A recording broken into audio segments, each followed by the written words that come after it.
Tonight on Joy News Prime, opposition NDC says it will no longer go to court to contest elections and vows to settle all matters at the polling station. This is the last time that we are going to court. We will settle matters of the election at the polling station. The party has also announced a number of proposals it says it expects to be adopted by the Electoral Commission to improve the country's elections going forward. The proposal to have the entry point of data done only at constituency collation centers will introduce another set of opportunities for rigging and manipulation of the election through hacking and other means.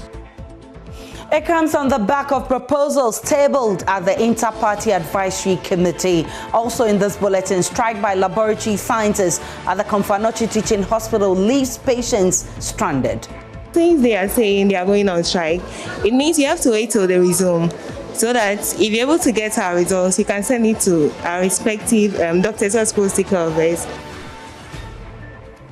And government announces the formation of an inter-ministerial task force to tackle the alarming number of accidents on the country's roads. It says it's becoming a national security issue. There are certain areas that the roads are bad and notorious for accidents. We're going to find out what it is. And that's why it's a multi-sectoral, multi-ministerial matter. Later in this bulletin, Vice President Dr. Mahama describes as a march since the regime of Dr. Kwame Nkrumah, the Akufo-Addo administration's industrialization drive. Since the government of President Nkrumah, our first president, there has been no government in this country with a clear industrial vision and strategy but for the government of Nana Addo Dankwa Akufo-Addo. In business, Ghana Revenue Authority embarks on distress action targeting oil marketing companies which have failed to honor petroleum taxes and levies. That is owing 57,398 Ghana cedis, 141 Ghana cedis, 90 pesos. Life Petroleum is owing 1,149,946 Ghana cedis. My name is Aisha Ibrahim. Joy News Prime comes to you live from our studios in Kokomlemle here in Accra on your digital terrestrial TV, because we're free to air on DSTV channel 421 and GoTV channel 144. Remember, this is your home of independent, fearless, credible and impactful journalism. Do stay tuned in. Thanks so much for choosing us. Let's start from Kumasi, where patients who require laboratory tests have been left stranded at the Komfanochi Teaching Hospital at the start of a sit-down strike by laboratory scientists there. The health professionals are protesting the appointment of 2 medical doctors to the Laboratory Services Directorate. Many patients who needed laboratory services were helpless, with some seeking services outside the hospital. My colleague Ohimenteria has been monitoring the impact of the strike, and there's more in the following report. The over 300 medical laboratory scientists are not happy with the decision by managers to post 2 medical officers to the directorate. They insist the appointment of the 2 is intended to sideline its members qualified for the position. Members say they will continue to withdraw their services until the decision is reversed. Some of them were seen idling about in the presence of their disappointed patients. Since they are saying they are going on strike, it means you have to wait till they resume, so that if you're able to get our results, you can send it to our respective doctors who are supposed to take care of this. Many patients seeking laboratory services were left stranded. The laboratory scientists, laboratory technicians and laboratory assistants, however, say they are concerned about the impact of the strike. Ernest Bedu-Boatin is chairman of the Komfanochi Teaching Hospital branch of the association. I'm not a happy man, because if I am happy with what is happening, probably this strike would have happened 2 years ago. We are not happy because we decided to dialogue for good 2 years, but management, the ministry did not heed to our call. That's what has brought us to this stage today. So it's an unfortunate situation, yes, but we pray that even as the strike is in its early hours, the authorities, the ministry will come in and resolve matters for us so we can quickly resume work and stop this needless inconvenience and needless patients going around searching for a place to do lab tests, all these things could be brought to a halt if management and the ministry could act on this matter and resolve this matter holistically. Mr. Badu Boateng blames management of CAT for the outcome of the impasse. According to him, management downplayed the threat from the association. We are always seen as the weaker point or the underdogs, because laboratory has always been seen as a place where doctors can easily colonize. And so when we back, it's like we are treated with disdain. We are treated as if we can't act on the issues that we have raised. So based on that, we also have to show management that yes, we don't just talk in vacuum, but we are ready and we are resolute. Meanwhile, authorities at CAT say the hospital is reeling under the impact of the strike. Public Relations Officer Kwame Frimpong speaks measures to mitigate the impact. Definitely, if you have your in-house medical laboratory scientists going on strike, definitely will be affected. And if even you put in alternative measures like we are doing, it will not be as rapid and as effective as if you have your in-house team working 24/7 as they used to be. But this is a crisis and we are doing everything to mitigate the impact. There are some contingency measures to provide some level of laboratory services for our patients.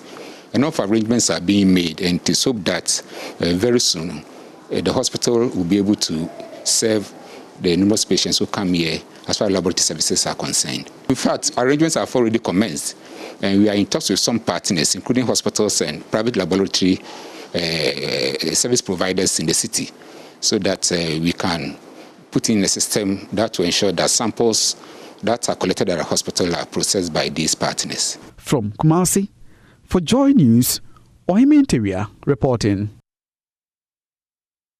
The Ministry of Health is meanwhile asking the laboratory technicians to call off their strike.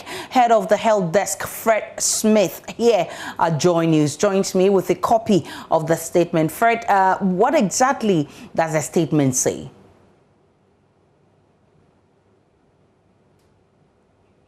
Kindly unmute for me, Fred. Yes, Aisha, as you know, the strike has already started biting. The ministry is concerned about the discomforts some patients have started experiencing so far. And so they've issued a statement calling for calm. And I present to you what the Chief Director, Kwabena Boadu Oku Afere, has been saying in this statement. And it says that the ministry has noted with concern and has taken charge of the issues raised and is taking the necessary measures to address them appropriately. A stakeholders meeting will be convened by the Ministry of Health within 3 weeks to adopt a roadmap for a final resolution of this matter. And the medical laboratory scientists have been requested in this letter to submit their memorandum to the Honorable Minister by Thursday, the 27th of May.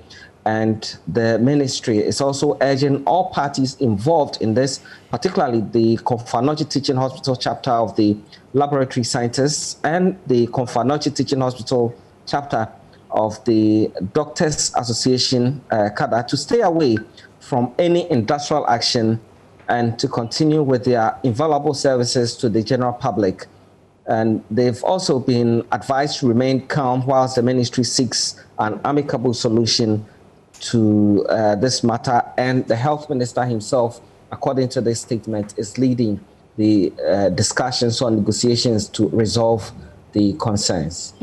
Head of our health desk at here Joy News, Fred Smith, with that statement. Government says an interministerial committee has been formed to find ways to deal with the many road crashes in the country. It says it's becoming a national security issue. Despite ongoing campaigns to get motorists to be more diligent on the road, the number of fatalities and injuries are not declining. Traffic camera crashes. Speaking at the National Police Command Conference, Minister for the Interior Ambrose Derry said government is also committed to ensuring that the many unresolved murder cases in the country are investigated and prosecuted. The police have been criticized for their handling of crime, particularly murder, leading to many inconclusive crime investigations, notably the killing of journalist Ahmed Swale, former MP for Buakwa North JB Dankwa, as well as the killing of 7 people during the 2020 election and several others. Mr. Derry said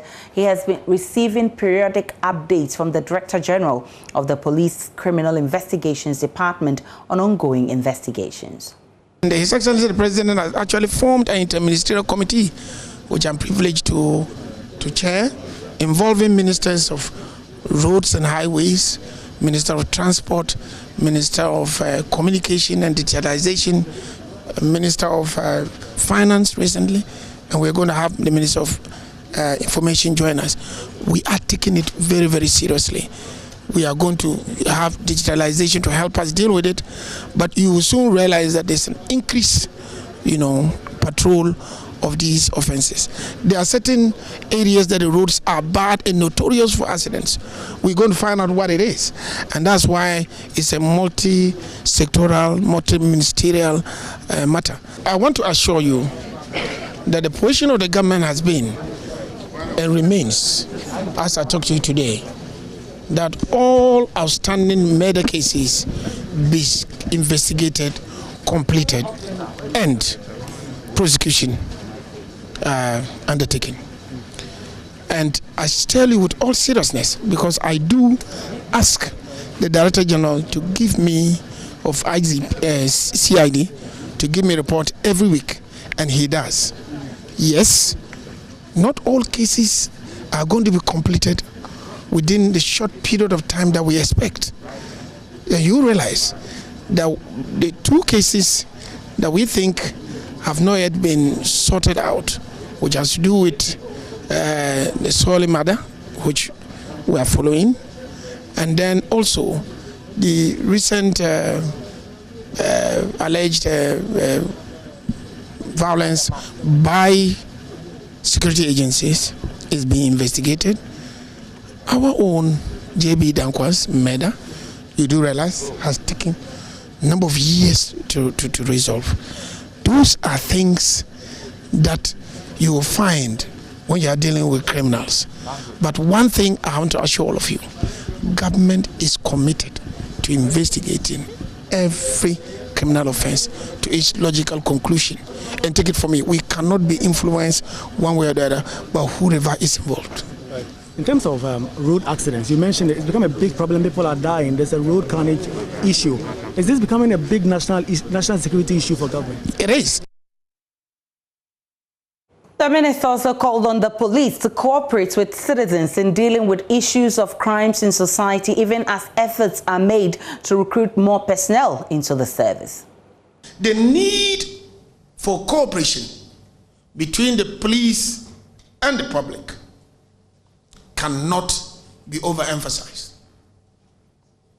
Security is a shared responsibility, or you may want to state it as a collective responsibility, and the success of security services in the fight against crime can only be achieved with the help of the citizenry, especially if you want to be proactive. They need to come on board. At this juncture, permit me to remind citizens and residents of this country that the Constitution under Article 41 enjoins us to cooperate with security. But the factor has to do with the rapid growth in population, which brings its challenges with security implications. One of them has to do with the staff strength. The DC wants more police. I want more police. But the population of the police service or staff strength is about 40,000. Population estimated at about 30 million. UN says minimum standard is 1 policeman to 500. As I speak to you, Ghana now is 1 policeman to 768, which falls short of the global standard. There is the need to boost staff levels, and you have my assurance that the government shall do so and continue to do so. On his part, Inspector General of Police James Opombuenu charged the men and women in the police service to develop sustainable measures to deal with violent crime. Ghana has been and continues to be a peaceful country. The 2020 Global Peace Index report, produced by the Institute of Economics and Peace on June 11, 2020, ranked Ghana as the third most peaceful country in the sub-Saharan region of Africa. The role of the police and other law enforcement agencies in this global recognition cannot be overemphasized. However, we should not get carried away, but we should continuously strive to make Ghana one of the most peaceful countries in the world. Honorable Minister, this year's conference is being organized under the theme, the role of leadership in preventing violent crimes and promoting community safety. This theme highlights the positive correlation between leadership and community safety. It also underpins the significant role leadership plays to determine appropriate strategies to combat violent crimes and promote community safety. Despite the peace and security we continue to enjoy as a nation, terrorism is knocking at our doors. Robbery, murder, manslaughter, arson, rape, kidnapping, assault, and domestic violence situations continue to threaten communities physically and psychologically. These crimes are perpetrated by a network of organized criminal gangs who are quite well resourced and equipped to commit crimes internally and externally. We therefore need to develop sustainable security measures to insulate the communities from these violent crimes. We can only do this, ladies and gentlemen, with the collaboration of the members of the community so that they support us in our fight against the criminals. Members of the communities should bear in mind that not only do they have a responsibility to support the police to collectively fight crime, but they also have the civic obligation to volunteer timely, credible and vital information to the police to fight these violent crimes. Away from the police, the NDC has raised objections to a proposal by the Electoral Commission to close polls at 3 p.m. instead of 5 p.m., saying it is a poorly thought-through decision designed to disenfranchise eligible voters and also create needless problems for the electoral system. The EC has already stated the electoral reforms adopted at the end of a two-day IPAC meeting are binding on all political parties, including the NDC. It explains the reforms are part of at least 20 changes to Ghana's election processes aimed at strengthening and deepening the system. The opposition NDC, however, refused to participate in the IPAC meeting over accusations the EC chairperson, Jane Mensah, rigged the 2020 polls in favor of the governing NPP. Here's a report on the reforms. The parties present at the meeting agreed for the implementation of the continuous voter registration exercise to enable citizens who turned 18 years and those who had not previously registered to do so. However, the Commission is expected to set up a committee to deliberate on the implementation modalities for the continuous registration. The meeting also upheld the introduction of an all-year-round voter exhibition exercise through the use of an SMS short code. The political parties also concluded that a period for election campaign should be defined and must commence after the nominations are filed. That's not all. They also resolved to end polls at 3 p.m. instead of 5 p.m. and that a certified regional collated result should be announced by the chairperson to reduce tension and suspicion. The Electoral Commission, together with the parties, also agreed to affixing ballot boxes to tables in a bid to avoid ballot box snatching. Addressing a news conference Thursday on the back of the EC proposals, the NDC's Director of Elections, Elvis Efriankra, says the party is against many of the reforms, arguing that many of the parties that participated in the meeting did not have locus. the National Democratic Congress has decided to boycott IPAC temporarily due to the bastardization of that revered body by the Jane Mensah Bosmanasari-led Electoral Commission. Ladies and gentlemen, the framers of the 1992 Constitution, in their wisdom, created the Electoral Commission as an independent institution to perform its constitutional functions without the control of any person or group of persons. Unfortunately, the Jane Mensah-led Electoral Commission has misinterpreted this independence to mean arrogance and non-accountability. On one hand, the EC says your decisions are binding. They are binding on the NDC.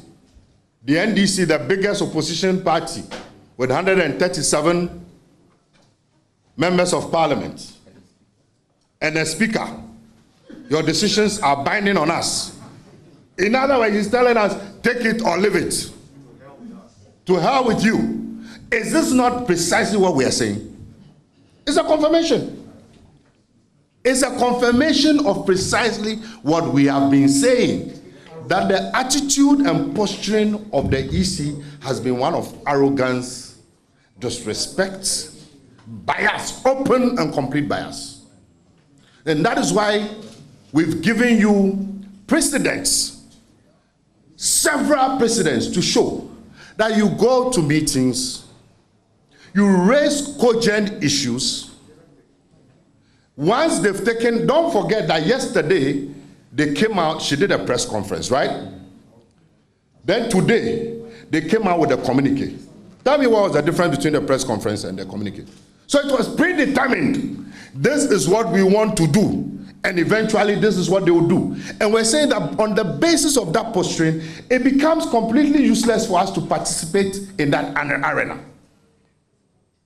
And so, we're saying that our team, what we've presented are just preliminary proposals. They are working on comprehensive proposals, and we are going to engage the Ghanaian public, because the EC, you see, there's a very perverse interpretation of independence which the EC must cure itself of. He outlined reforms he says the EC should adapt to guide the effective conduct of subsequent elections in the country. How to have the entry point of data done only at constituency collation centers will introduce another set of opportunities for rigging and manipulation of the elections through hacking and other means. The way to build further efficiencies into the collation process and eliminate minor inaccuracies is to hire and train competent EC staff to ensure accurate data entry and collation, and not to throw away the time-tested practice of collation at the national level. Data entry and collation must be done at the constituency level and sent to the National Collation Center for aggregation by the returning officer and with the participation of political party representatives. This will ensure accuracy and transparency in the aggregation of constituency results for free and fair election results declaration. NDC Chairman Samuel Ofosu-Ampofo says the party has decided it will no longer contest elections in court.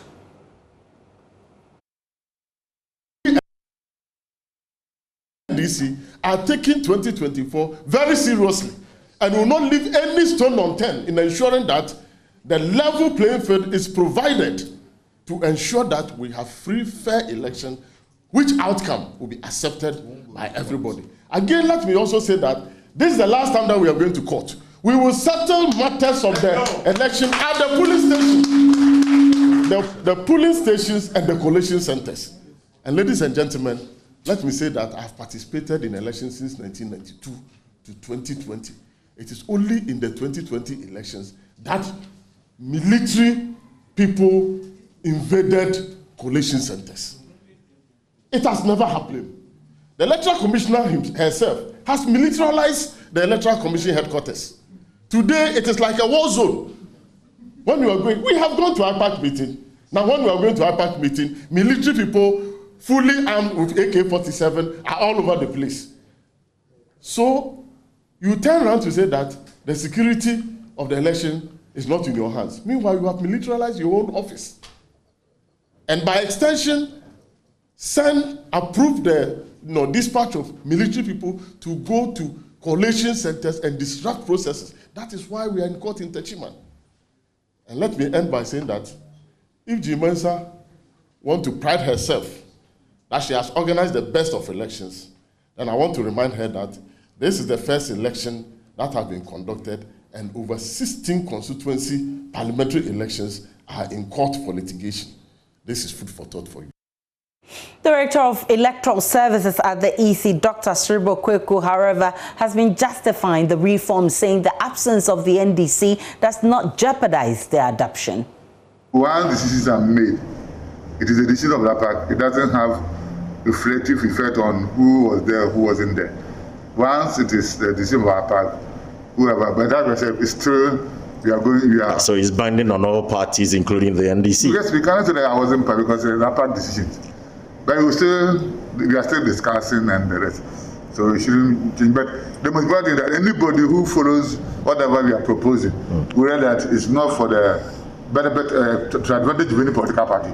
It is just to help improve the electoral system. And I believe everybody will be happy to be in line with any decision that will help improve the qualities of our elections. But Doc, how do you answer this question that NDC is, one of the two parties in this country who are currently even in parliament, PUP, in codes, are really not relevant people. So how then do you push for electoral reforms without one key critical stakeholder in our elections? I know you know that Electoral Commission did not push anybody out of the meeting.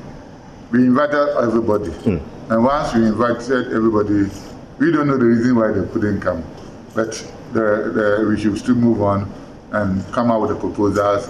At the right time, they will join and we'll move on. Don't you think you should have engaged them as part of this reform? Because they're very critical in our elections.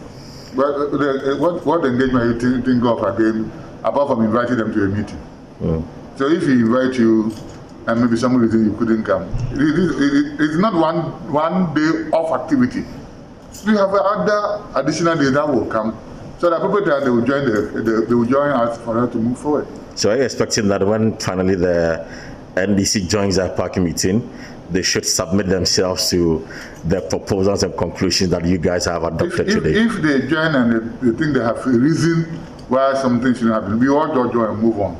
You understand? Because we are still deliberating, discussing. But I believe that if you have followed all the proposals that you have made, for example, we say that females should pay 50%. Right. I don't think anybody will come and kick against it. People with disability will pay 50%. But closing of polls at 3 p.m., that is a huge problem. Some said that you promised 24-hour delivery of the declaration of the 2020 result. That didn't happen. Aren't you pushing yourself to the wall? I don't know whether you are aware that a lot of countries close their polls at 3 p.m., even including Nigeria. Including Nigeria, they do. And you see, what we should understand is that if you are in the queue by 3 o'clock, you'll be allowed to vote. So it doesn't mean that when we say we are closing at 3 o'clock, whether the queue has is result or not, will close. No. So what it means is that by 3 o'clock, you cannot come and join the queue. But if you're already in the queue, you'll be allowed to vote. And if you follow the 2020 election, because of the efficiency you have built into our system, by 1 o'clock, you follow the election. And in the BBC wrote as part of the report that it was seamless election. You go there, I think there was no election. Because the system was so efficient that you don't join the queue for a long time. So if you go by the 2020 election, by 1 o'clock, almost everybody has voted. So that is what it is. And we are maintaining the system that we put in place and improve upon them. And in some other news just coming in, former President Mahama has withdrawn his acceptance as the African Union envoy to Somalia. It follows controversies over the appointment. A statement post on his website reads, former President John Mahama has, in a letter to the chairperson of the African Union Commission, withdrawn his acceptance of the continental body's appointment as its high representative for Somalia. While thanking the AU for the confidence reposed in him, Mr. Mahama noted the high political importance of the proposed assignment requires that the high representative enjoy an unallied support and cooperation of all political stakeholders. President Mahama, whose appointment as the AU envoy has been roundly welcomed by the Council of Presidential Candidates of Somalia and the Coalition of Somalia's federal member states, further cautioned in his letter to the AU chairperson Musa Faki Mahama that the lack of support by the federal government could jeopardize the whole process and undermine the hopes that the entire world has in bringing peace to the esteemed land of Somalia. The former Ghanaian president, who continues to receive requests from various international bodies and groups, is widely respected for his commitment to democratic consolidation, peace building and development, used the opportunity to reaffirm his commitment to the African Union's vision of an integrated, prosperous and peaceful Africa that includes Somalia. The statement is signed by Special Aide to the former president, Joyce Power Mokhtari.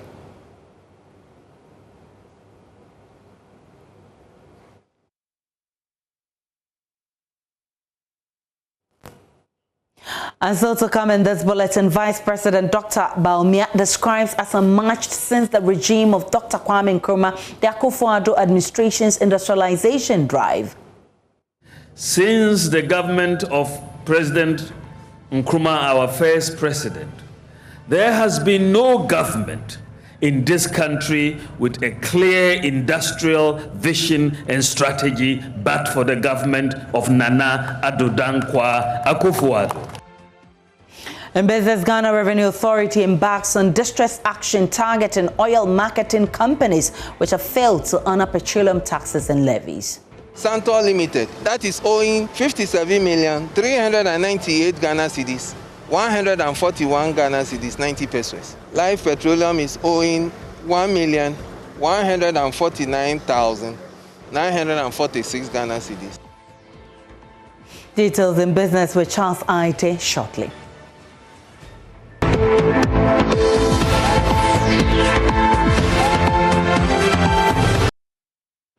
And it's time for business. The Ghana Revenue Authority Debt Management and Enforcement Unit has resumed its debt distress action to recoup accumulated petroleum taxes and levies from some oil marketing companies.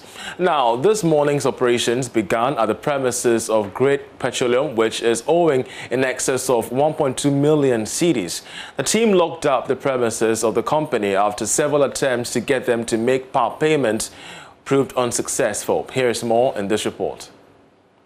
The action by the Ghana Revenue Authority is aimed at getting all oil marketing companies to pay back levies and taxes charged on every litre of fuel sold to consumers. After the operation by the team, all defaulting companies locked up by the GRA have an ultimatum of 10 days to pay a reasonable part of the debt or risk having their properties auctioned to defray the debt. Here is Chief Revenue Officer Nathaniel Ni Okanye explaining the process. But now, as and when we see it, the 10 days starts from today. Once it is attached, the 10 days starts from today.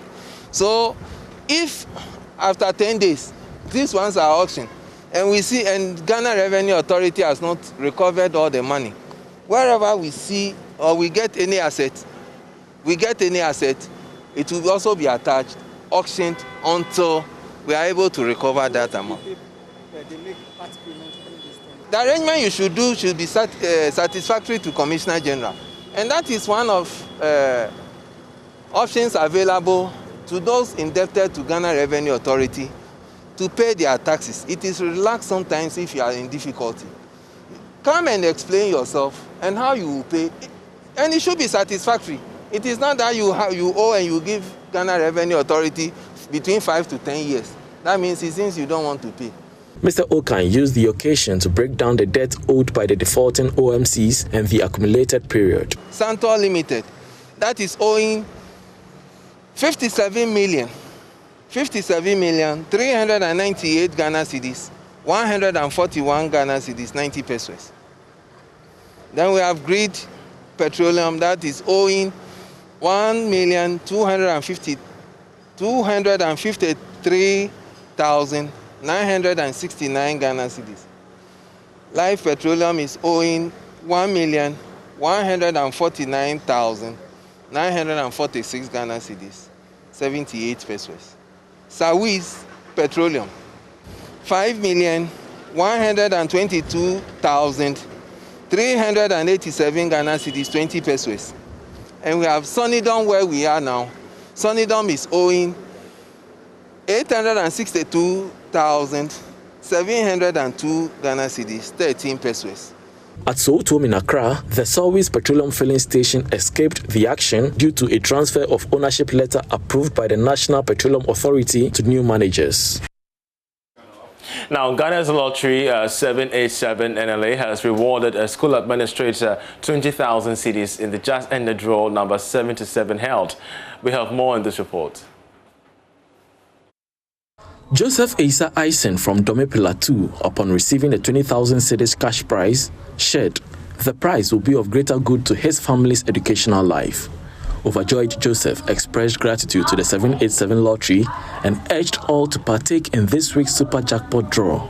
I have a lot of butterflies in my belly because it's going to solve a bit of a problem, not a bit, a problem for me, and I'm happy. And a game always comes with a chance, and I believe if you are the one that the chances dawn upon you, you're surely going to win. Basically, I think if a lot of people are outside there thinking that the U.S. lottery is not good, like they wouldn't do, because they are thinking of greener pastures. So this is the same thing. So if you try something and you win, hallelujah. Concerning Star 787, I think basically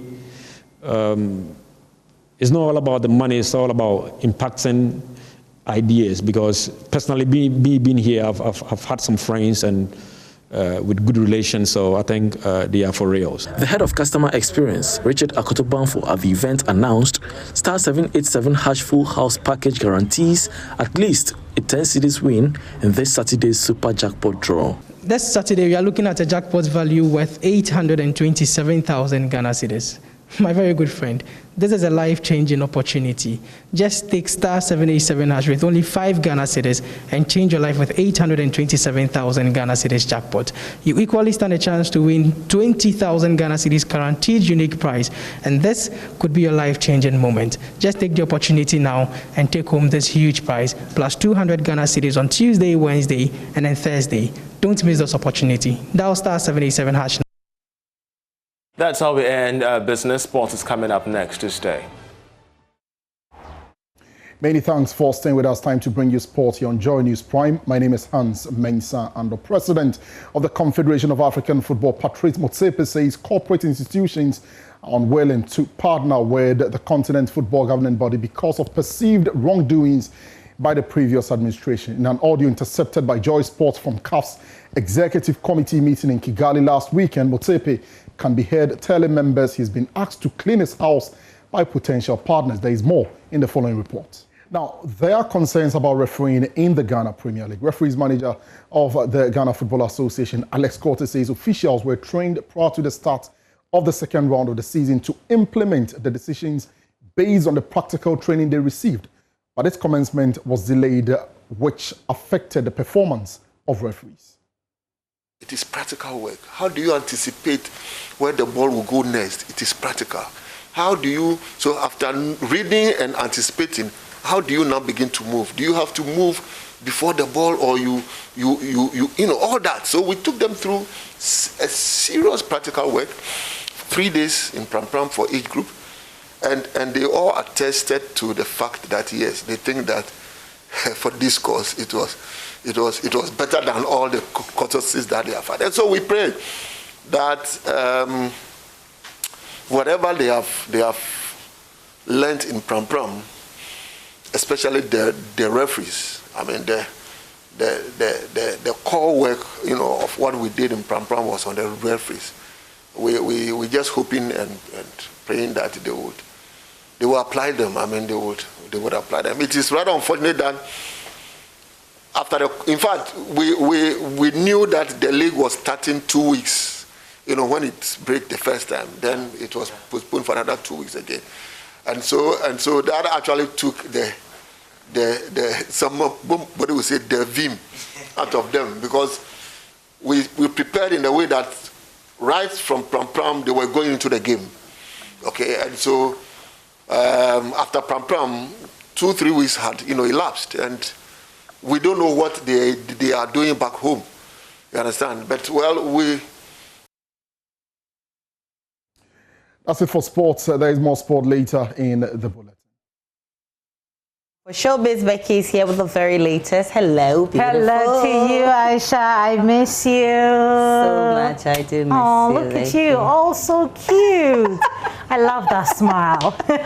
Aisha, let's talk about, fixing the movie industry. There have been conversations about how to get the movie industry going. So my colleague Ibrahim Bembako caught up with Van Vika, and Van Vika thinks that the cinemas must be built. He's calling for more cinemas to be built because that's the only way out to make more money for the movie industry. Yeah. All right. So that was actor Van Vika, and they're telling us all about the movie industry and how we can revive it. It's very important. Yeah. Let's talk about Stonebwoy. Stonebwoy was on Showbiz. No, it was Hit FM this morning, and he's been touching on a very, dicey situation. So Kevin Taylor, apparently, Stonebwoy made a comment on social media, tweeted about something regarding the Fix the Country campaign that has been ongoing. Yeah. And Kevin Taylor apparently wants Stonebwoy's family dead. Oh, wow. Yes, so he actually tells us all the story. Taylor, according to Stonebwoy, must face the law for wanting his family dead.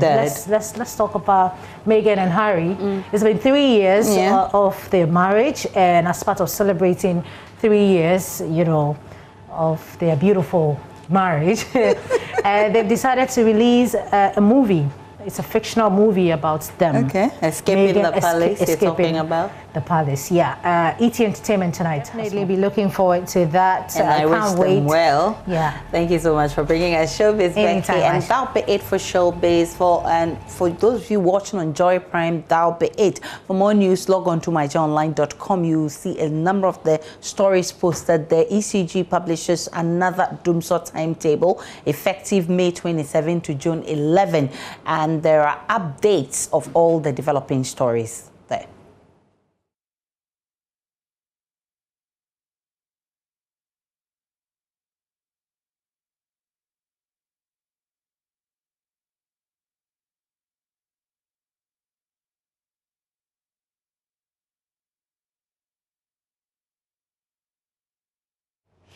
Welcome back to Joy News Prime. Now, Vice President Dr. Mahama Bawumia has started the Akufo-Addo administration's industrialization drive, describing it as unmatched since Ghana's founding president, Dr. Kwame Nkrumah, exited the political scene. The industrial transformation of the country, according to the Vice President, remains a top priority for the administration as they work towards adding on to the 76 functioning factories it has partnered private entities to put up as part of government's one district, one factory policy. Vice President Dr. Bawumia says he said this at the commissioning of the 77th 1D1F project, Nano Foods Limited, a pineapple manufacturing factory at Nsawam in the Eastern Region Thursday.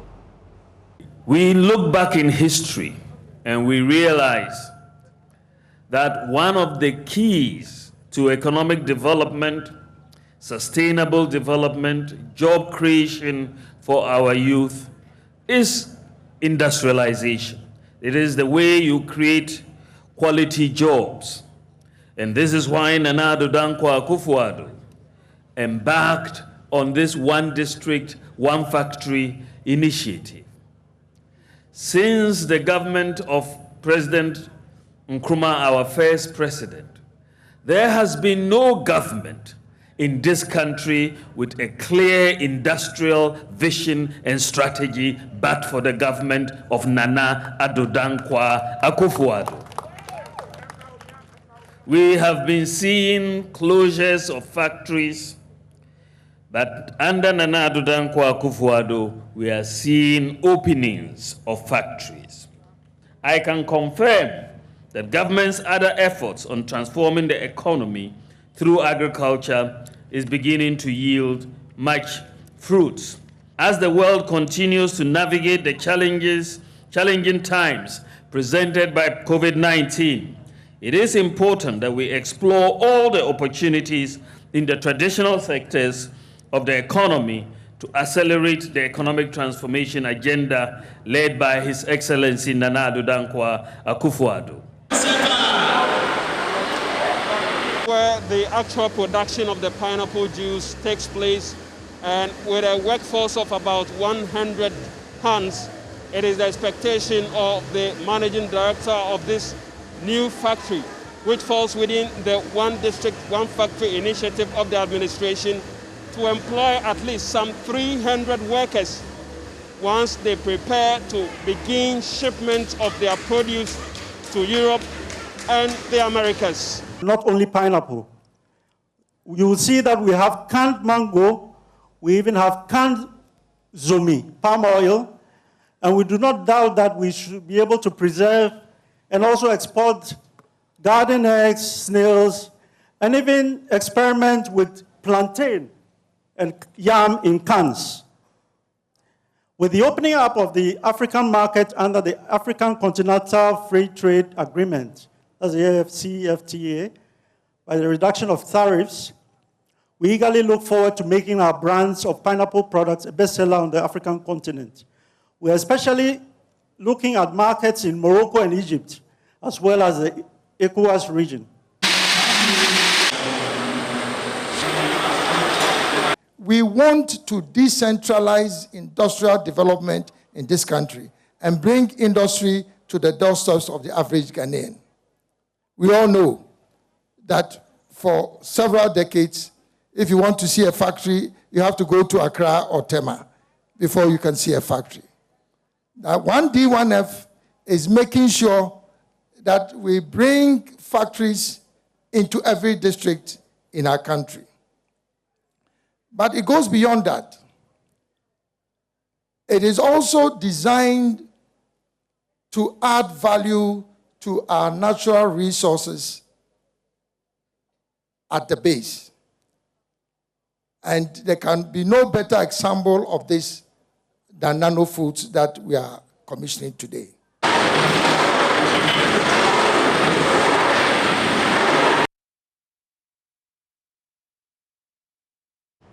Thursday marked day 2 of the rollout of the second doses of COVID-19 vaccines in the selected coronavirus hotspots across the country. Despite the hitches that characterized day 1, the Ghana Health Service says more than 17,000 people got their second jabs on Wednesday. Though the process has been smooth in most places, there have been pockets of misunderstanding and frustrations at some vaccination centers. Erastus Asari Donko has been monitoring the process in the Ashanti region, capital Kumasi, and joins me via Zoom with his observations. Hello, Erastus. Has vaccination started after lack of materials hindered its progress on day 1?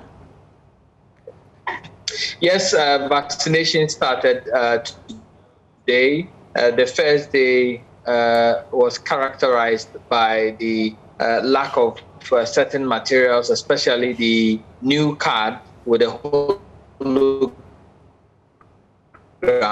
to be issued to, and when it came, the data system to really input the data of people in was not available, it was not working, and so they had to stop abruptly the registration.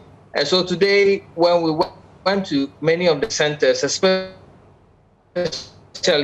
the KNUST hospital, over 5 queuing to get their jobs. And so it resulted in name calling and verbal exchanges in the people who were trying to take over or not join the queue or get their jobs very fast. And that is what characterized the exercise today.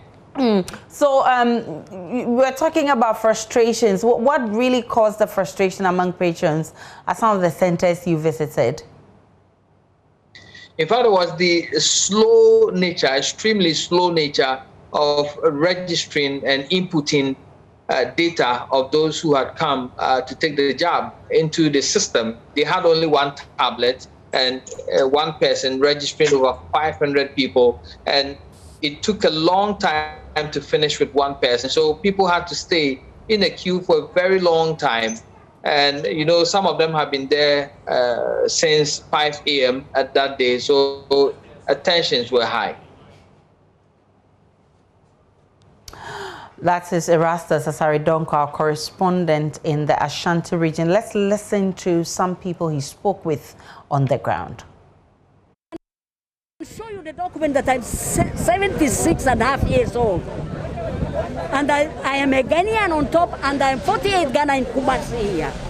And why I should be prosecuted because of Kola? So how long have you been here? 48 years. No, how long have you been here today? This morning I came around 6:30 again. Yesterday I came 20 to 6. We left from here 5 o'clock just to be promised something, and it is not true. What do you think is the problem? Me, I don't know. Nobody tells us exact problem, so we don't know. We only know we are going to work for you people. That's all. So the confusion you see here is as a result of lots of people cramming up here trying to get vaccinated. They are supposed to go through a registration process to get their names and their details into the system before they can be vaccinated. Now, it is only one gadget brought in by the Forikrom Municipal Health Authority. That is this gadget in front of this gentleman to do that particular registration. So the registration is going at a snail pace, thereby people remaining seated for a very long time, and that is what is creating this confusion. Now, the KNUST hospital is trying to support by recruiting these nurses. They have downloaded the software themselves and are using their personal phones to assist in the registration so it can go faster. Well, joining us now from the Ghana Health Service is Dr. Kwame Aponso-Achiano. He is with the expanded program on immunization at the service. Thank you so much, Dr. Achiano, for joining us. We're learning over 17,000 people were inoculated on day 1 of the second dose rollout. Do we have a figure yet for day 2? Thank you very much, Aisha. Yes, as at 3 p.m., first of all, my greetings to your cherished viewers and listeners. I am in Kumasi myself, and as at 3 p.m., we have had approximately 28,000 people vaccinated across those targeted districts. But it's early days yet. By the close of the day, where close of day means after this news broadcast, I believe that we'll get updates, and therefore we can have a better figure for you tomorrow. I've just retired home, and we are interacting with our colleagues who went to the field to get some updates from them as well. I'm sure you heard from our reporter from Kumasi who talked about frustration at some centers. What seems to be the challenge with some of the centers, particularly in Kumasi? Well, I am in Kumasi myself, and to be frank with you, this is not reflective of Kumasi or the Ashanti region at all. At least I was in KCCR together with the rep of the WHO and the country rep and colleagues from WHO as well, the regional director of health services himself, the deputy director of public health of Ashanti region, the UNICEF chief of health and nutrition. We're all in the field, and we never witnessed what your reporter picked up. We sympathize with them. To be frank with you, we actually estimated that each team vaccinates approximately 80 to 100 persons. So for 500 persons, I think it's more of a local problem. That shouldn't happen at all, because that is not within our plan. And as you said, it's just one side. So that means that it's just a team. And we never estimated anything above 100 for any team at all. So we really empathize with the people, but our thinking is that people probably are thinking that the vaccines may get depleted. That's why they are rushing to the centers. And so we want to assure them that once they had their vaccination, the first dose from the 1st to the 9th of March, their vaccines are reserved. And so they should be calm. They shouldn't crowd the place. And for us, the unit of operation is the district. And so we leave the district to do their micro plans and, as it were, stagger the vaccination for their people as much as possible.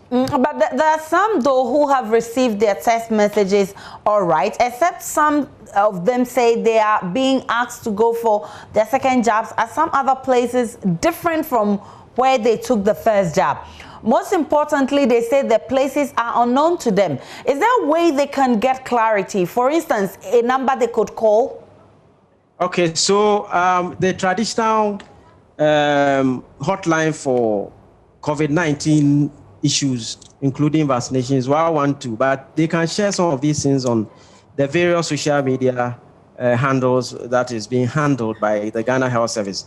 But of course, as I stated earlier, the unit of operation is a district, and so they have to have a recourse to the district health directorate if they have any issues. We would only help them. We can only support from the national level, but there's a limit to which we can do that kind. We can give that kind of support. Again, the unit of operation is a district, and so we leave the district to do their planning, and therefore we would advise that anybody who has had a test message should rather go to the place where they had their vaccine the first time, and that will be sorted out better for them. So there's no, a center, a control center where you can just call and channel your grievances? So I have mentioned that the hotline is 112. So, but as I said, because the unit of operation is a district, it is better to tackle this at the district level. Because remember, we are doing 360,000. Assuming 60,000 people call one center, it won't work. That is why it is decentralized, so that it is manageable. When you are dealing with fewer people, complaints that are decentralized, it will be better than one side dealing with 20,000 people at the same. That may even bring more chaos. Okay. And so we urge people, they should be calm. They contact the district health directorate. Every facility, every vaccination site is situated within a district. And that is where we would like them to channel all their grievances. Dr. Chano, there's a question from a viewer which reads, per the nature of work some people are doing, they took their first jab in the Upper East region, but now they're fully here in Accra. The nurses told them unless they travel back to Upper East region, they cannot get the second jab. Why can't they receive the jab here once they have the injection card and all other identifications here? Okay, so let me clarify one thing. Remember, those who are due for the second dose are people who receive their first doses from the 1st to the 9th of March. We did Upper East in April. And so therefore, anybody from Upper East who says he's vaccinated is not due yet. And so this issue doesn't arise at all. We started with the 43 hotspots. And these 43 hotspots, none of them is in Upper East. It's 25 in Greater Accra, 16 in Ashanti, and 2 in Central. So any other thing, I don't think even warrants consideration. When they are due, they would also receive their vaccine. But so if the person is within the 1st to 9th March and is from Upper East, can they take their second jabs in Accra, for instance? It is not going to be possible for anybody in Upper East to have received a vaccine from 1st to 9th. Unless the person is from Upper East and was probably in any of the 43 districts. I'm just using that as an example. Even if it's in Ashanti region and the person finds himself now in Accra, can that happen? Okay, so I think that we need to be more practical. Otherwise, it will create confusion. Okay. We started with 43 hotspot districts. These hotspot districts are in Greater Accra region, Ashanti, and Central. Let me emphasize. We have 25 in Greater Accra, 16 in Ashanti, and 2 in Central. Okay. Of course, if you're a resident of Upper East and you found yourself in Accra or Kumasi, or for that matter, Ewutu, of course, you are also a Ghanaian and you would benefit from the vaccines that were being given to the hotspot areas. But to say that you were in Upper East and you were vaccinated from first to ninth, please, it is not true. Okay. We never distributed any vaccine. Okay. However, to answer your substantive question, if on a rare occasion somebody took a vaccine in Ashanti and finds himself or herself in Accra, there's still the opportunity for that person to be vaccinated. And so that shouldn't also create any problem. But of course, they need to exercise patience, because originally, remember, in sharing the logistics, we consider the district populations. And therefore, if you cross over, you need to be extra patient and wait for a turn, explain your issues, they would understand, your name will be in the database, and they will vaccinate you appropriately. I'm grateful for your time. Dr. Chiano is with the Ghana Yes, but Health I have Service. updates. I just received updates that we've done approximately 54,453 across the country. Okay, for day 1 and 2. For the second dose. Thank you so much, Dr. Chiano, for your time. Now, anti-corruption watchdog Ghana Integrity Initiative is recommending government set up a centralized institution to oversee the export of gold to check fiscal leakages. It comes on the back of reports that massive amounts of gold get smuggled out of Ghana, far in excess of what makes it out of the country through legitimate channels. The establishment of such a gatekeeping body to oversee the exportation of gold, according to legal practitioner Augustine Neighbor, will be an effective way to check smuggling. He was speaking during a Zoom validation meeting with stakeholders to get their input on a draft of the country's mining vision assessment report. Actual documentation of what Ghana is producing in relation to gold and what is being taken out and what is reported. We always have the indication by the Ghana Revenue Authority that they have personnel within the mines who check the output and are able to record the exact amounts that are being exported. But to a larger extent, you and I know very well that what is being reported is not what the country produces as been witnessed. And I take in heart this recommendation that there should be a centralized institution for the export of gold or mineral as we see it, maybe like in the cocoa sector. It might not necessarily be a cocoa board, but a way that could accommodate government interests and the interests of the companies in question.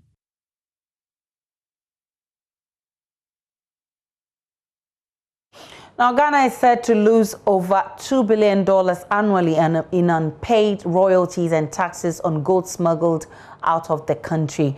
And it loses over $2 billion as a result of illicit gold trade. And the African Center for Energy Policy estimates illicit financial flow from illegal mining in Ghana in 2013 to be about $1.7 billion.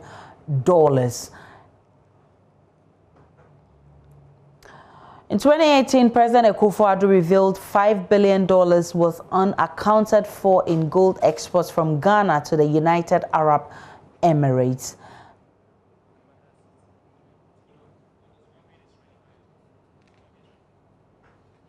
Joining me now is a mining expert and founder of the African Institute of Extractive Industries, Dr. Tony Obing. He's one of those pushing for the establishment of a centralized institution to oversee the export of gold. But how feasible is that?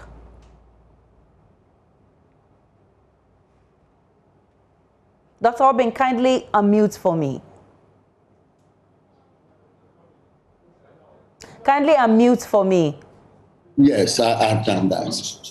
No, thank you, and good evening to your viewers and yourself. I think that's the challenge that we face, the challenge that because gold is a high-value, low-volume material, it is very easy for people to smuggle it. It is easy for people to take it in their pocket and walk with it across the border and all that. So it's always very difficult to control. And because generally gold can be bought and sold without the requirement of a certification, generally, I mean, except for those who are producing from large-scale positions, what we produce in small-scale units would generally not be looked for in terms of certification. So what has been proposed and what has been practiced elsewhere is that you find a unit usually within the central bank that will be buying all gold, especially the ones produced by the small-scale sector, the central bank will buy them, and no gold will be exported without going through a certain centralized position. In this case, it could be a gold board. Now, if you look at the current arrangement, it was done in a way to achieve the same result. But it has been subjected to very serious abuse, and that now you cannot think of all gold going through a centralized angle. You see sometimes under invoicing, under estimation, gold being sent out of the country and actually being re-exported through our borders.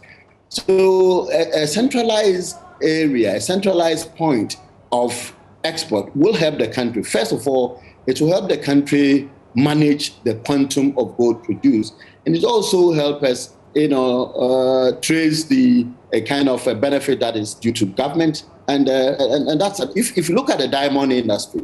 The diamond industry, there's something we call the Kimberley process. Every diamond produced from particularly the so-called conflict areas, would have an indication, and you cannot sell to any of the diamond buyers outside. And the known diamond buyers without indicating where the diamond comes from. We don't have that with gold. So I think a centralized position, a centralized approach would be the way to go. Dr. Obing, I'm grateful for your time. Dr. Tony Obing is a mining expert. We'll take a break on Joy News Prime. When we return, there's a second part of business with Charles Aite.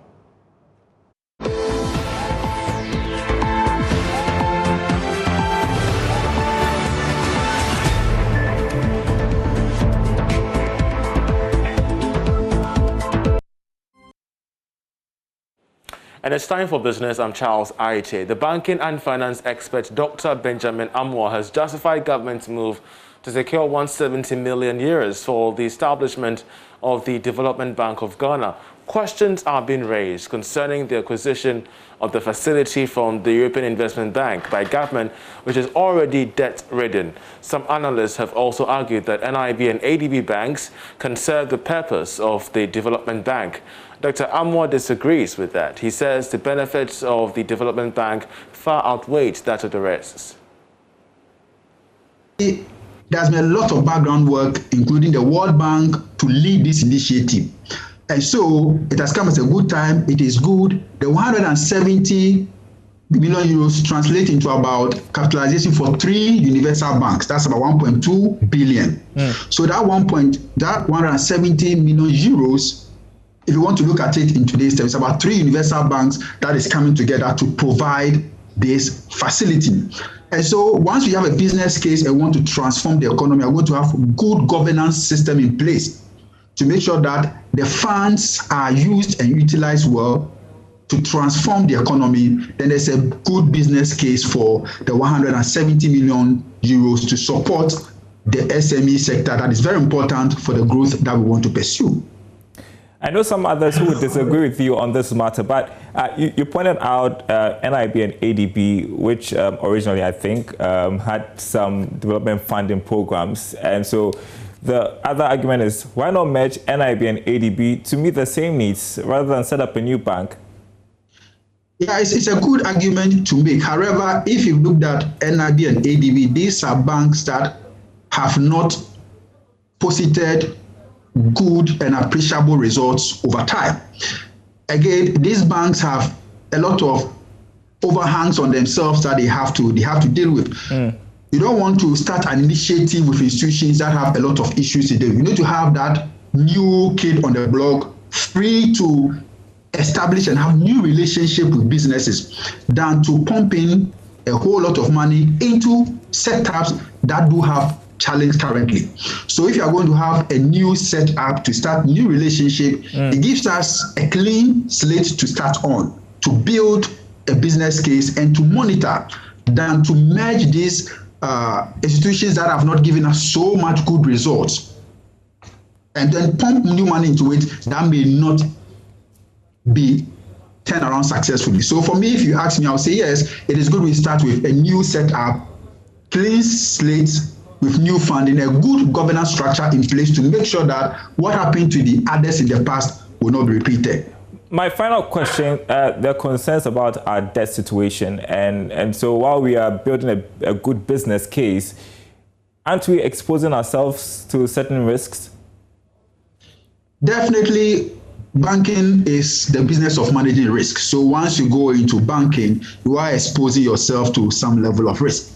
On the other hand, if you successfully manage the risk inherent in the banking activity, it caters for all the fears that we are having. The most important thing is that if you go through the act clearly states that you need to have professionals, good governance structure to monitor and then to supervise the activities of these development banks. If we can do that and we can recover, then I don't think we should be so scared about how much debt we are contracting from this particular initiative that we are getting ourselves into. Now, the Institute of Energy Security says Ghana is likely to miss a huge opportunity to rake in billions of dollars from the upstream petroleum sector. They attribute this to the delay on the part of ENI Ghana Exploration and Production Limited and Springfield E&P to cooperate to utilize the Afina and Sankofa fields. There is more in this research in the following report. IES study finds that the state stands to derive an upwards of $8.4 billion from the unitization of the Sankofa and Afina fields, as opposed to $2 billion that it will derive from the production from the Sankofa fields, assuming no incidence of unitization. The Institute's analysis establishes the fact that unitization will lead to maximum economic benefits for the state and for all the parties involved in the production of the unitized accumulation. These benefits would be derived from, amongst others, sharing of development facilities, which naturally drives down costs and ultimately improves economic returns. The benefits to the state are in the form of significant reduction in operational and capital costs of the unitized fields, as well as increases in royalties, taxes, additional oil entitlements, fees, and levies. With the unitization concept, the unitized area, usually a reservoir, is treated as single unit for development purposes. It is as if the separate leases and licenses are merged into one single lease or license, with a single unit operator appointed to manage the development of the field. Ghana's laws makes provision for the concept because it prevents physical waste, prevents economic waste, and protects correlative rights or fair shares of the parties to the contract areas. The Jubilee field, when discovered in June 2007, was found to overlap in two contract areas, Deep Water Tunnel and West Cape 3-Point contract areas operated by Taluk Ghana and Cosmos Ghana respectively, and was thus unitized and approved for development in 2009.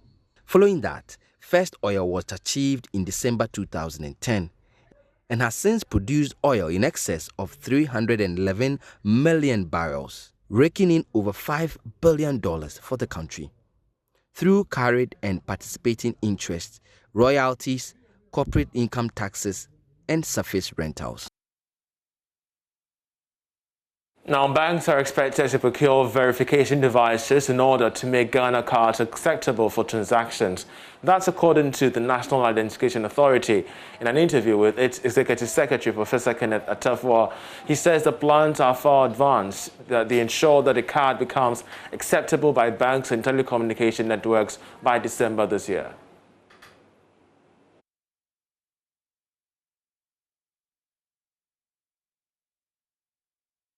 It's the wrong impression that has been created out there. Banks are not refusing to accept new voters' ID card for banking transactions. The issue is, why do we take ID? We take ID so we can identify the person, the bearer. Unfortunately, the infrastructure that enables us to authenticate the new voters' ID card has not been updated with the new records. Okay. So, unfortunately, banks don't have access to that facility. It is a third-party arrangement between the Electoral Commission and a company that is called GVive. So it is GVive that must work with the Electoral Commission and refresh that database and provide the link to the bank so that as you present your new voter's ID card to your bank, the bank can have a facility to authenticate that you are who you say you are. Banks stand ready as soon as that information is available. New voter's ID card will be accepted for banking transactions. So we are settling on the national IDs. How safe and convenient would that be? As far as we've seen thus far, and the pilot program that has been run with CalBank, and all the security features that are available in the Ghana card, we have every reason to believe that it will be safer. There is nothing like a zero risk in anything, and so we believe that it will be more safer than what we have as driver's license and all the other forms of IDs. This one has a lot more embedded authentication functionalities. It has facial recognition capabilities. It is biometric, and we can connect directly to the NIA's database to also authenticate. And it has other functionalities that I'm sure in the course of time, NIA will let the public know about.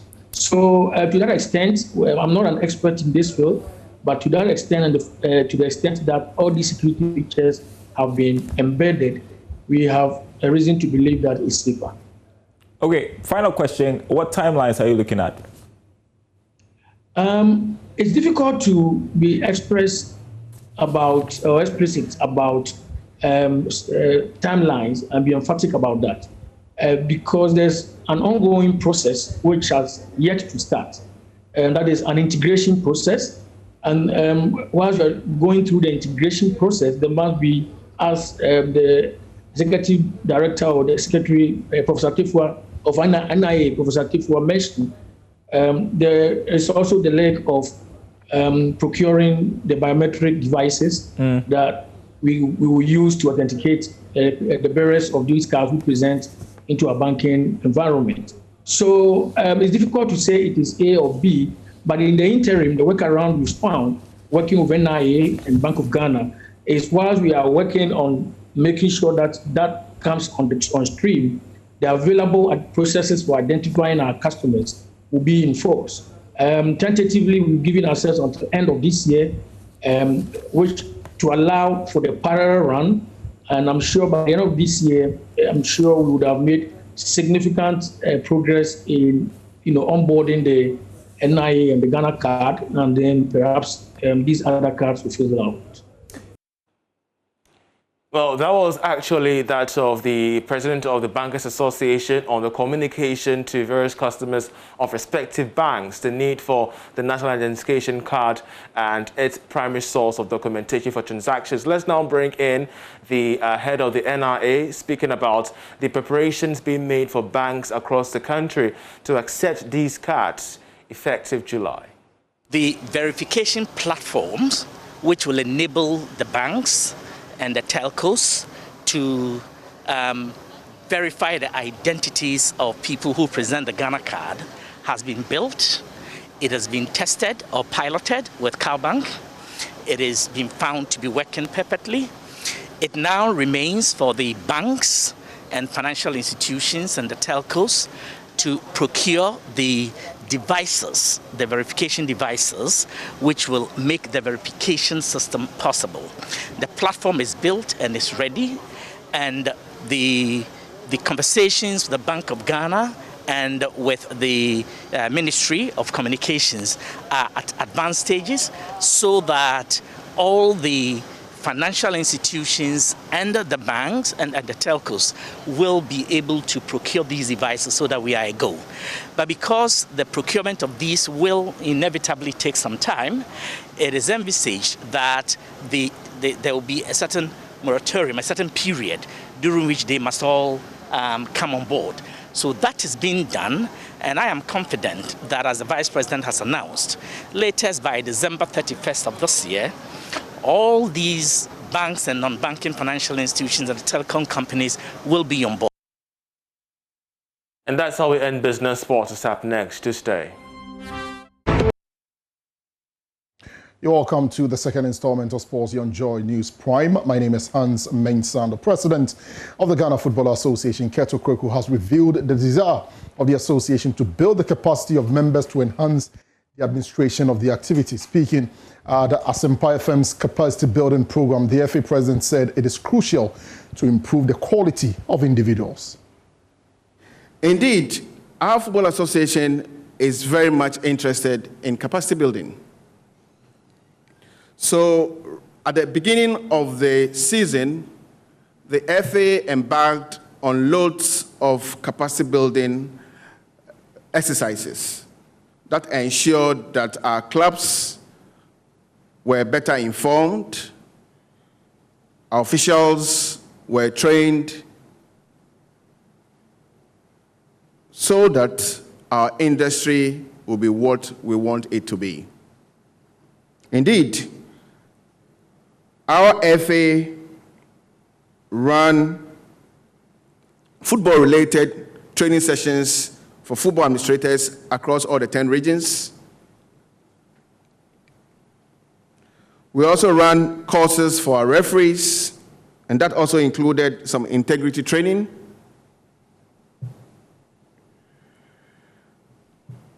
And we intend to even do more in our attempt to even ensure that we have better coaching in the football ecosystem. Now, the 6th edition of the Sheikh Nuhu Shaributu Ramadan Cup kicks off this weekend. Earlier this week, Joy Sports George Adu Jr. visited the training grounds of host town, Fadama. Yo. Fadama 11. Champions. Fadama 11. Champions. Fadama 11. Champions. Yeah, I'm going to be starting this week. Fadama Sports Complex. Viewers, you catch them. Mumbai witness a good soccer.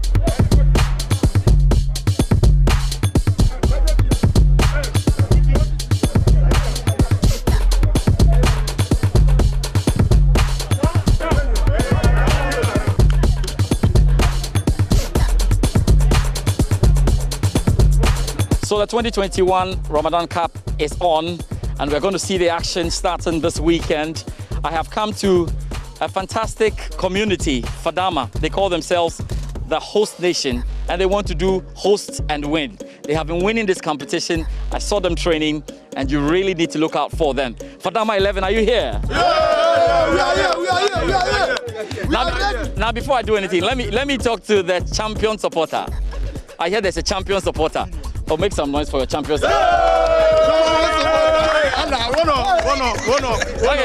so champion supporter. Yeah. Champion supporter, what should we expect from you guys? You have to expect magic.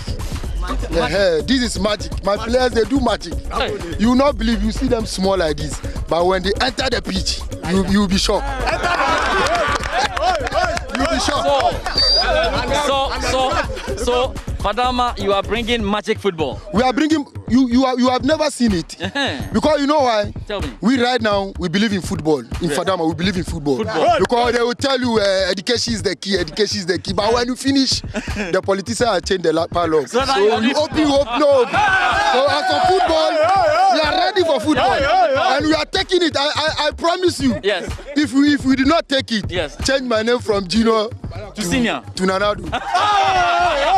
Now, just the final thing, Nima, Madina, Ashaima, Tudu, Mamobi, they said they are coming for you guys. You guys can win it. What is your response to them? Okay. This one, I don't want to use this word because Stephen Appiah used it and we lost. Let them come. I don't want to use that one. But this one, I'll use, we are waiting for them. So let me talk to Kochi. Kochi. Oh, I thought you were going to make some noise for your coach. Okay, so just one point. What should we expect from your boys? Oh, nice football. Nice football. Yeah, for my boys. Yeah, and they are sure, I'm going to win it. You're going to win it. Yes, of course. So you are promising Fadama you're going to win it? In the name of Allah. In the name of Allah. Okay. So we're looking forward to the action on Friday. I mean Saturday and Sunday, and we'll see if Fadama 11 can do it, right? Fadama 11. Let's assume you have won the trophy on Sunday. Yeah. Let's assume that you have won the trophy. What would you do? What would you do? What would you do? When you win it? You want to win it? Okay.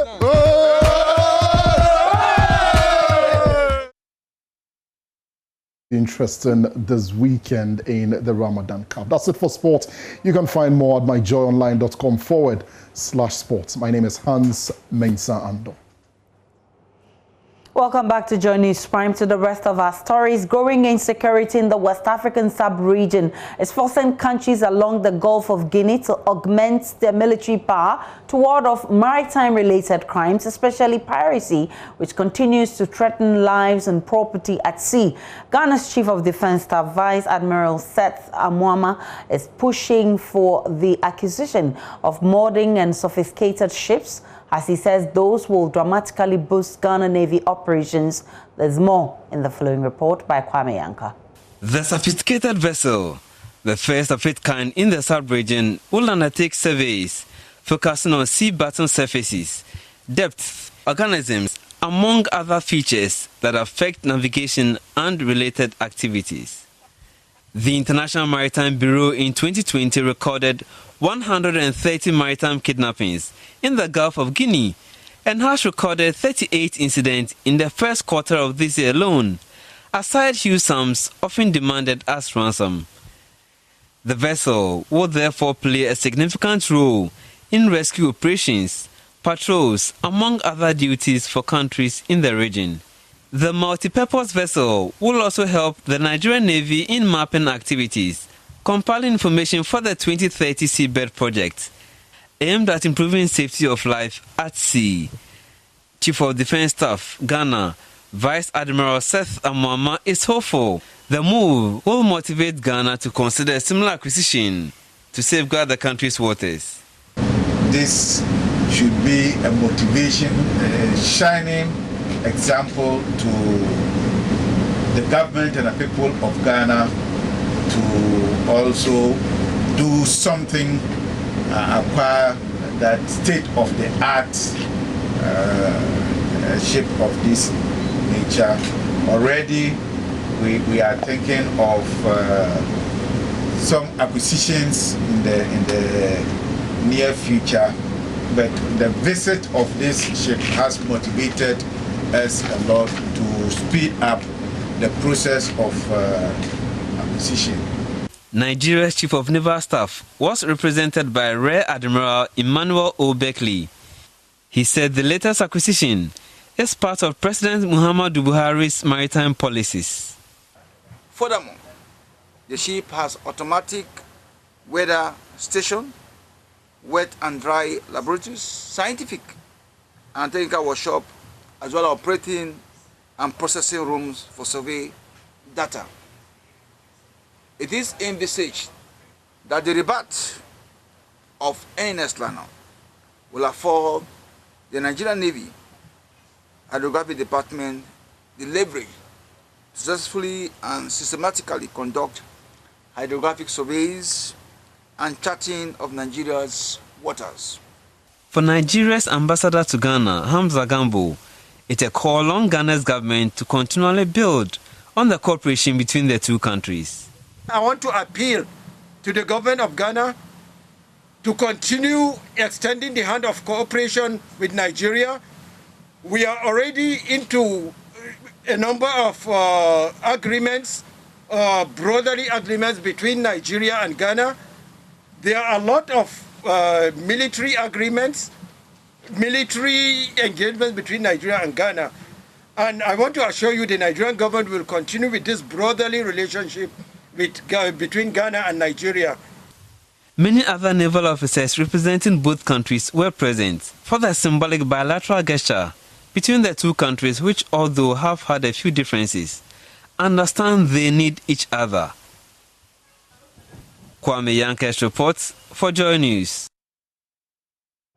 The National Security Ministry has established as inappropriate the conduct of some personnel at the National Security in connection with the assault of CTFM journalist Caleb Kuda.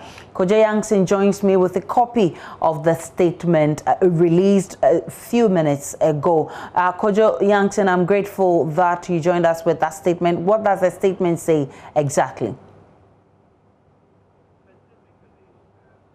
Is a statement issued by the Ministry for National Security. It is signed by the Minister himself, Albert Kandapa. It's dated today, and it essentially is headed Action of the Committee report on the arrest of the City FM journalist at the Ministry of National Security. It says that an investigation committee was set up by the ministry to investigate the arrest of Mr. Caleb Kuda of City FM on May 11, 2021. Now, the committee established that the conduct of Lieutenant Colonel Frank Ajiman, who is the Director of Operations, and some police officers at the ministry on the said day were inappropriate and contravened the ministry's standard operating procedures. The committee also established that the journalist's unauthorized entry into the premises of the Ministry of National Security was unlawful. Several actions have been taken by the ministry according to the statement. First of all, the secondment of Lieutenant Colonel Frank Ajiman, who is the Director of Operations at the ministry, has been reversed. This officer is to report to the Chief of Defense Staff for further investigation and appropriate action. The 3 police officers who have been identified as having been involved have been withdrawn and are to report to the Ghana Police Service for investigation and disciplinary action.